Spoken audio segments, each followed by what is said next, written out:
ایک بہن نے کویسچن کیا کہ ان کے شوہر نے ان کو ایک طلاق دی اور دوران عدت رجوع نہیں کیا حتیٰ کہ عدت گزر گئی۔ اب یہ کہتی ہیں عدت گزر جانے کے بعد میرے شوہر نے کہا کہ اب تم میرے نکاح میں نہیں ہو، تو کیا اس جملے سے مزید کوئی طلاق واقع ہوگی یا نہیں ہوگی؟ دیکھیں، عدت کے دوران اگر لفظ طلاق سے طلاق دی تھی تو عدت کے دوران نکاح مکمل طور پہ نہیں ٹوٹتا، اور اگر شوہر بیوی کو اپنے نکاح میں رکھنا چاہے تو بغیر نکاح کے رجوع کر سکتا ہے۔ رجوع زبان سے ہوتا ہے کہ میں نے تجھ سے رجوع کیا، یا جسمانی تعلق کو قائم کر لیں جو میاں بیوی کے معاملات ہوتے ہیں تو یہ رجوع کہلاتا ہے۔ لیکن اگر عدت گزر جائے اور اس دوران رجوع نہیں کیا تو پھر مکمل طور پہ نکاح ٹوٹ جاتا ہے، اور وہ عورت مثل اجنبیہ کے ہو جاتی ہے۔ چنانچہ اب اگر عدت گزر جانے کے بعد شوہر نے اس کو کوئی بھی طلاق کا لفظ بھی کہا ہوتا، یہ تو پھر کنایہ کا الفاظ ہیں، اگر طلاق کے صریح الفاظ بھی کہتا تو چونکہ وہ اجنبیہ ہو گئی تو ان الفاظ کا کوئی اعتبار نہ ہوتا۔ دوسرا کویسچن کیا کہ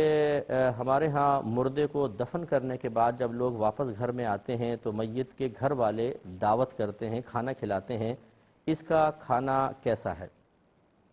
دیکھیں، دو چیزیں ہوتی ہیں، ایک تو دعوت میت کہلاتی ہے، اس کا مطلب ہے کہ بلانا، باقاعدہ انوائٹ کرنا کھانے پر، کہ بھئی گھر میں کھانا رکھا ہے مردے کا، آپ لوگ آئیں، فون کر کے، کال کر کے، میسیجز کے ذریعے انویٹیشن بھجوایا جائے کسی کو۔ یہ دعوت میت و بدعت سیئہ ہے، یعنی یہ اسی کے تحت آئے گی، کل بدعت ضلالہ و کل ضلالۃ فی النار، ہر بدعت گمراہی ہے اور ہر گمراہی جہنم میں لے جانے والی ہے۔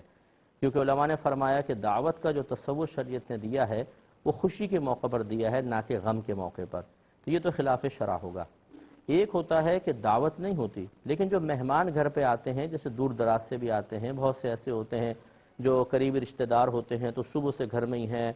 کفن دفن کے انتظامات میں لگے ہوئے ہیں، ان کے سب وہ جمع ہو گئے تو ان کے لیے جیسے عام نارمل کھانا بنتا ہے ویسے کھانا بنا لیا گیا کہ بھئی چلیں بھوکے پیاسے ہیں، اب ان کا کھانا بنا لیا جائے۔ یہ دعوت نہیں کہلاتی، یہ تو گھر میں آئے ہوئے مہمان کے لیے کھانا بنانا کہلاتا ہے، اس میں شرعاً کوئی حرج نہیں ہے، اور یہ تو بلکہ اگر اس کو سنت کے تحت اس جہت سے کہا جائے کہ گھر میں آئے ہوئے مہمان کو کھانا کھلانا سنت ہے تو کوئی حرج بھی نہیں ہے، اور یہ کوئی بدعت وغیرہ نہیں کہلائے گی۔ تو اب یہ دیکھ لیجئے کہ آپ کے ہاں اگر دفن کے بعد باقاعدہ انوائٹ کیا جاتا ہے کہ بھائی آئیے کھانا کھانے ضرور آئیے گا، اس طرح تو پھر یہ غلط ہوگا اور اس دعوت میں آپ ہرگز شریک نہ ہوں۔